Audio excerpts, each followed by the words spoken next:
Mark 4. Again he began to teach by the seaside. A great multitude was gathered to him, so that he entered into a boat in the sea and sat down. All the multitude were on the land by the sea.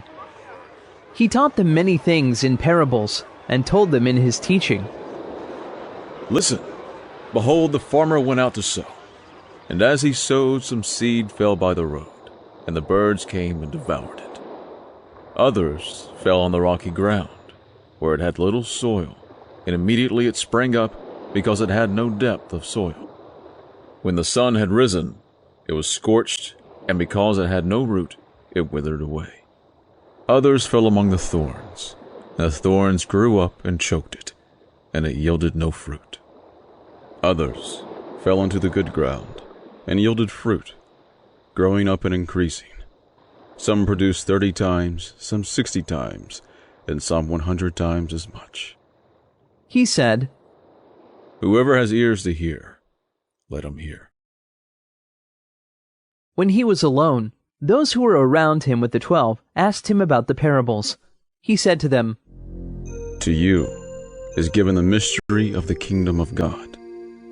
But to those who are outside, all things are done in parables, that seeing they may see and not perceive, and hearing they may hear and not understand, lest perhaps they should turn again, and their sins should be forgiven them. He said to them, Don't you understand this parable? How will you understand all of the parables? The farmer sows the word. The ones by the road are the ones where the word is sown, and when they have heard, immediately Satan comes and takes away the word which has been sown in them. These in the same way are those who are sown on the rocky places, who, when they have heard the word, immediately receive it with joy. They have no root in themselves, but are short-lived. When oppression or persecution arises because of the word, immediately they stumble. Others are those who are sown among the thorns. These are those who have heard the word, and the cares of this age and the deceitfulness of riches and the lust of other things entering in choke the word, and it becomes unfruitful.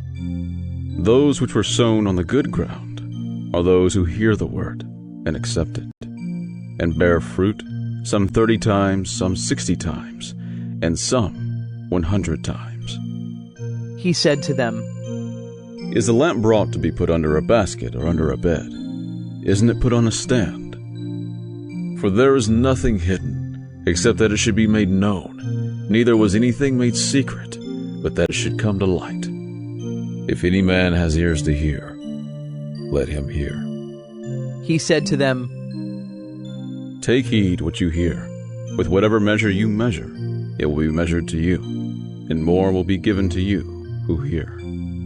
For whoever has, to him will more be given, and he who doesn't have, even that which he has will be taken away from him. He said, The kingdom of God is as if a man should cast seed on the earth, and should sleep and rise night and day, and the seed should spring up and grow. He doesn't know how. For the earth bears fruit, first the blade, then the ear, then the full grain in the ear. But when the fruit is ripe, immediately he puts in the sickle, because the harvest has come. He said, How will we liken the kingdom of God, or with what parable will we illustrate it? It's like a grain of mustard seed, which, when it is sown in the earth, though it's less than all the seeds that are on the earth, yet when it is sown, grows up and becomes greater than all the herbs, and puts out great branches so that the birds of the sky can lodge under its shadow. With many such parables he spoke the word to them, as they were able to hear it. Without a parable he didn't speak to them, but privately to his own disciples he explained everything. On that day, when evening had come, he said to them, Let's go over to the other side. Leaving the multitude, they took him with them, even as he was, in the boat. Other small boats were also with him. A big windstorm arose, and the waves beat into the boat, so much that the boat was already filled. He himself was in the stern, asleep on the cushion, and they woke him up and told him, Teacher, don't you care that we are dying? He awoke and rebuked the wind and said to the sea, Peace, be still. The wind ceased, and there was a great calm. He said to them, Why are you so afraid? How is it that you have no faith? They were greatly afraid and said to one another, Who then is this that even the wind and the sea obey him?